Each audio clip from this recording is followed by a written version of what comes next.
Welcome to Freedom from Body Memory Insights Edition, Episode 1. I'm your host, Jonathan Tripodi, and I'm the founder of the Body Memory Recall Approach and the author of Freedom from Body Memory. For the past 30 years, I've been exploring this phenomenon and the potential to transform body memory, which all of us possess. And the Insights Edition series is going to contain the 30 years plus insights that I've gained over the years. So I look forward to sharing this with you and also getting your feedback and questions. Essentially, body memory is a very common human experience. We suppress memory as a way to survive overwhelming physical and emotional experiences. And this suppression includes the body. The memory is not just in the mind, but in the body. And so this becomes a really interesting phenomenon to navigate in our lives because we weren't really taught that memory resides in the body. And so we develop symptoms such as chronic pain or fatigue, stomach, digestive issues, breathing issues, circulatory issues, neurological issues, even mental conditions that like depression or anxiety, that we seek out physical, causes. We seek out professionals who can identify the physical reason behind our physical symptoms. The challenge with that is that when in the body memory world is that the suppression of memory includes emotion. It includes psychological states of consciousness.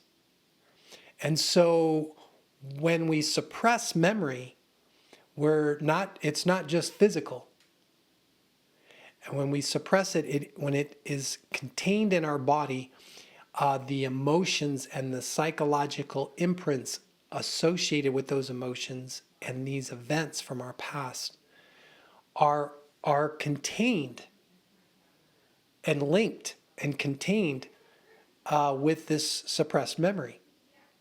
And so this often eludes us. It eludes us. We look for physical causes to our physical symptoms. And body memory isn't showing up on x-rays. It's not showing up in blood work. It just shows up mostly in the form of tension in the body. When we suppress memory in the body gets tight. And it's in a contracted state around that memory. No different than if you get pricked by a pin. If something's painful, your body contracts around it and pulls back. And when you suppress a painful memory, your body reacts to it like a pinprick. So when you accumulate enough body memory, your body starts to show more and more signs of chronic tension that lends itself to pain and inflammation, tension that acts upon your blood vessels, affecting your circulation, tension that acts upon your nerves, causing numbness and tingling, tension that acts upon your digestive organs, causing indigestion or absorption and elimination problems. Tension that acts upon your lungs, affecting your breathing. And so this is the situation that all human beings experience. We go through life, we have profound physical and emotional experiences, psychological experiences. We navigate them the best we can, but when we feel helpless to move away from or change those overwhelming experiences, if we can't make them go away and we can't stop them from happening, the only thing left to do is to suppress them. Okay, so this happens. And then what happens then is we forget about it. We suppress and move on, suppress and move on. And so my experience working with body memory, not only in my own body and in the body of thousands of people over the past 30 years, is that the body has become a warehouse of suppressed memories and suppressed emotions. And this accumulation has contributed significantly to the chronic, perpetual symptoms of pain and dysfunction in the body that don't really go away completely, even though we approach it with dietary changes, supplements, and other forms of healing and therapy. So the insight for today is, how much body memory have you accumulated?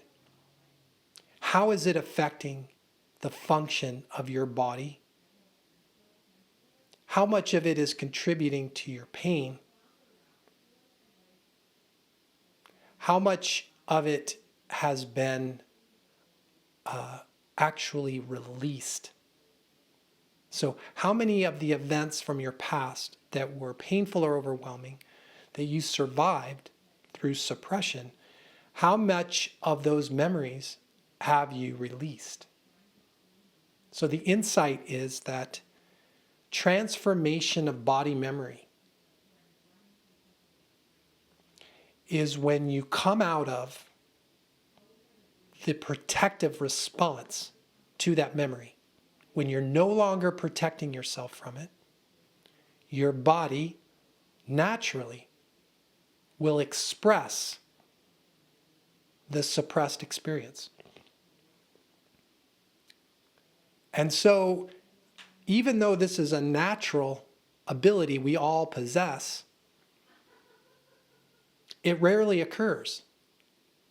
We habitually remain in the protective response to past experiences for years, even a lifetime. When I observe the elderly of our culture, you can see the evidence of those body memories and how they've been carried for years. It distorts their body posture, especially a forward head and shoulder posture. It creates compression. The tension in the body compresses the body. It twists the body one way and twists it the other way. The tension over time creates hardnesses in the fluids of the body. So where you touch the body, you not only feel tension, but hardness. And this is observable and palpable. The question becomes, what is behind that tension? What's behind that hardness? Why isn't it going away? Do we need to stretch more? Do we need to exercise more? Do we need to get on a foam roller? Do we need to take a yoga class? Yes, to all those things. That helps, because body memory at its fundamental essence is energy. Emotion is energy. Sensation is energy. Thought is energy. Our experiences are a composite of sensation, emotion, and thought. So it's all energy. So the release of body memory translates to the release of energy. And when that happens, you, yes, momentarily experience the suppressed memory or the suppressed sensation. You're going to feel that pain that you felt when you twisted your ankle or were in that car accident. You're going to feel the suppressed emotions, whatever was felt at that time, the fear, the anger, the sadness. You may actually remember in your conscious awareness, you may have cognitive memory of, like, I'm seeing the event that was suppressed. All this happens as the energy of the experience translates or transmits through your physical body.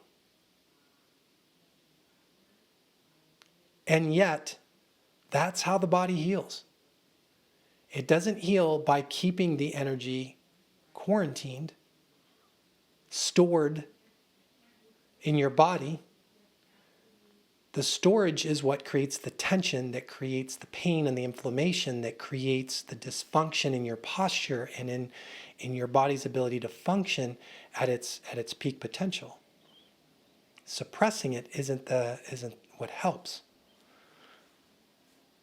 Getting psychologically resolved around your past is helpful, but in the absence of the release of the experience, it has very minimal relief, resolution. Meaning, as long as we're holding these memories, we're not at peace. Because the events that we hold in our body aren't peaceful. And they're continuously alarming our nervous system. Our nervous system's like, oh, that's still here? Protect. Oh, that memory? Protect. Let's keep all these memories, all these energies that have pain and fear associated with them. I want to keep them all in the suppressed state to protect myself, to continue to survive even 5, 10, 20 years after the event took place. The nervous system is triggered constantly by the body memories that have yet to be fully released from the body. So the insight is, release is the key. And in our next episode, we're going to dive into the release process in a very specific, detailed way. We're going to talk release of body memory, and specifically how you can access your innate potential. You were born not only to suppress memory when needed, but you were born to let it go, to transmit it out of your body. So, yes, isn't it about time we discovered that potential? Isn't it about time that we start clearing these memories rather than accumulating them? Isn't it time to feel better and to experience your potential to be vital and alive and thriving and joyful and happy? These unreleased body memories that have accumulated are an obstacle to all those positive things. So, let's talk about it. Let's get educated. Let's empower ourselves with not only education, but techniques to access our potential to transform body memory. Thanks for listening. Look forward to seeing you in the next episode. If you have friends or family members that you feel would benefit from this content, please share this channel with them. That's going to make me really happy, mostly because that's where my heart is. I want nothing more than to share all that I've learned in a way that empowers others, like this information has empowered me. And with your help, we can do this. So thank you for sharing this information, and I look forward to seeing you in episode 2.